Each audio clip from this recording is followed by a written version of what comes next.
Hello and welcome to the Capitol Report on NTD Television. I'm Steve Lance. Federal prosecutors have indicted Hunter Biden on gun charges. It comes after his plea deal fell apart at the last minute, and while House Republicans seek bank records from the Biden family through an impeachment inquiry into the president. NTD's R-Ariz brings us more from Capitol Hill. This is the first time in U.S. history that the Justice Department has filed charges against the son of a sitting U.S. president.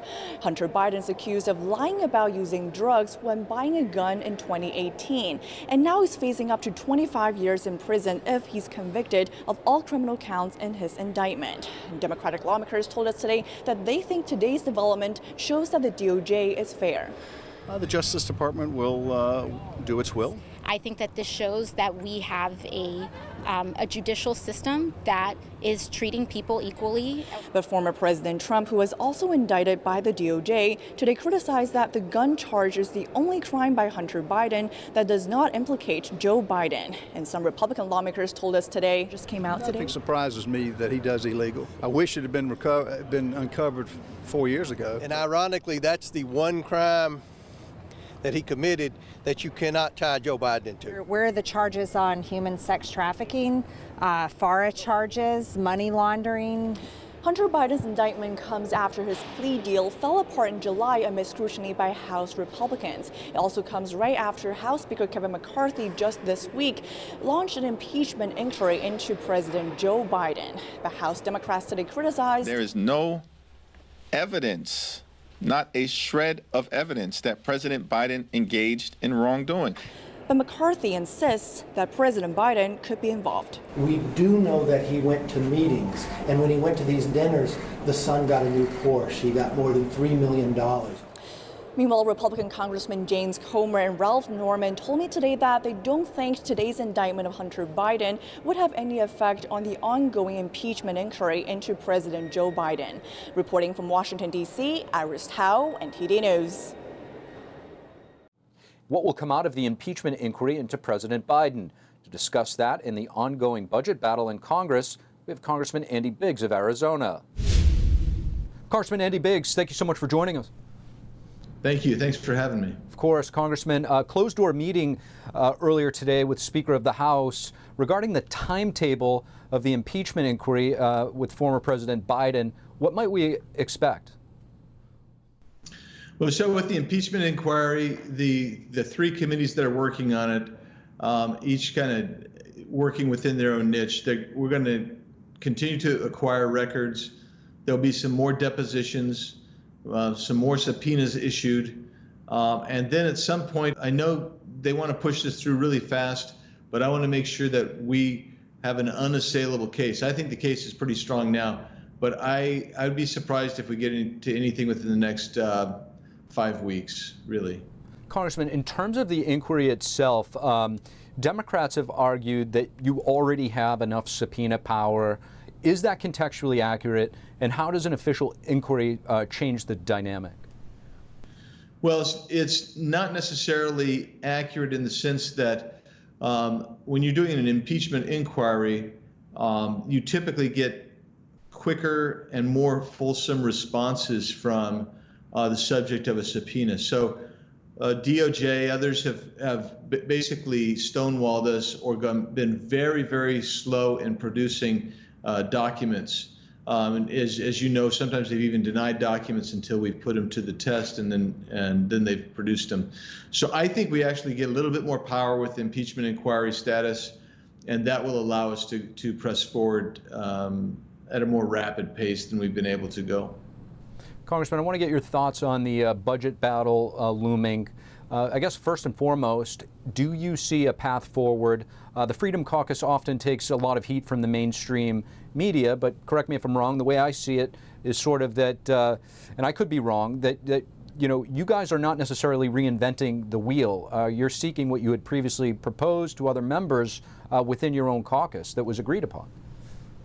Yeah, this was, there was a deal made, I don't know, 9 months ago now in January, 12 appropriations bills at a certain top line level of spending for discretionary spending.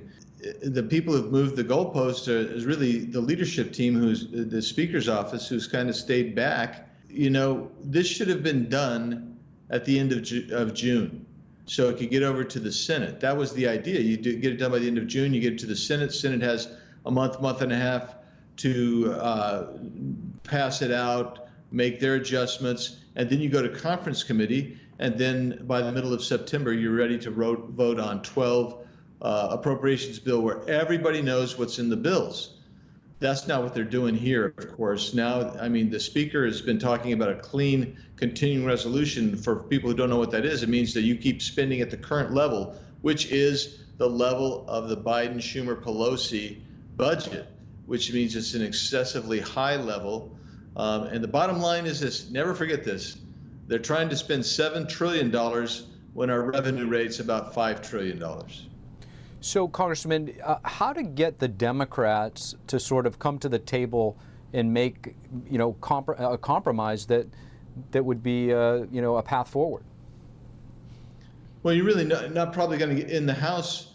If you did the 12 appropriations bills like we were supposed to do, you probably wouldn't see a lot of Democrats on board, because you would have reduced spending and tried to get rid of unnecessary waste, duplicative programs, et cetera. But right now, we're kind of in a limbo situation. There's been one appropriations bill passed, and we passed that out in July, for Pete's sakes. And that's when it should have been, that's when all of them should have been passed out. And we've got appropriations bills that haven't even been effectively written or marked up, meaning they haven't gone through their committee. And so, you know, the Speaker's kind of boxed himself and, as a consequence, us in a little bit, because he didn't make sure that everybody was doing their job and getting this stuff done in June. And to that point, will we see a motion to vacate? Well, there are people that are talking about it very vociferously and aggressively. And in some respects, since it only takes one person to do it, I would say it seems inevitable to me. But the Speaker, if he would lead out here in the next couple of weeks, he might be able to avoid that. Congressman Andy Biggs, as always, we really appreciate your perspective. You bet. Thank you.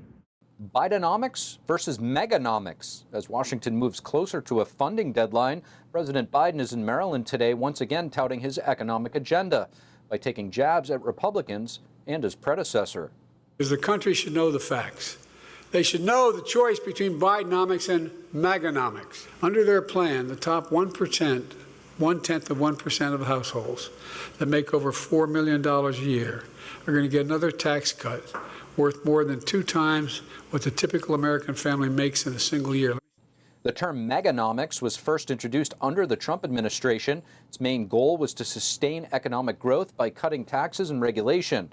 Biden's speech comes as Congress is disputing a budget plan that might lead to a government shutdown by the end of the month. But the president's economic record does not appear to be winning among voters.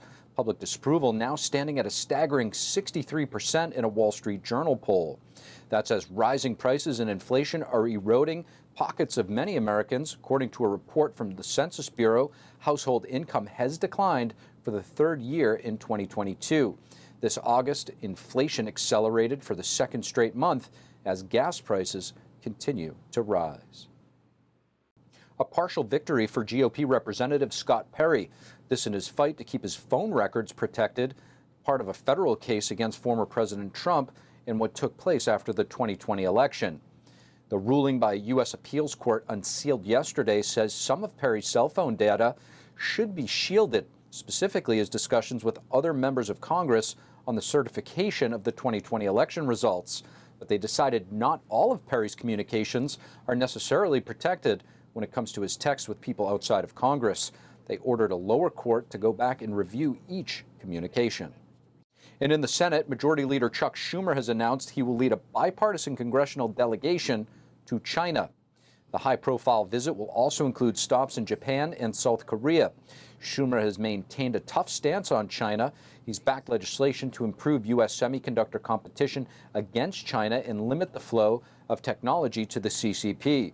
Recently, 4 other U.S. officials have visited China to discuss economic and military relations in an attempt to de-escalate friction between the two countries. Thank you for watching the Capitol Report. If you want to see our full broadcast, check us out at epochtv.com.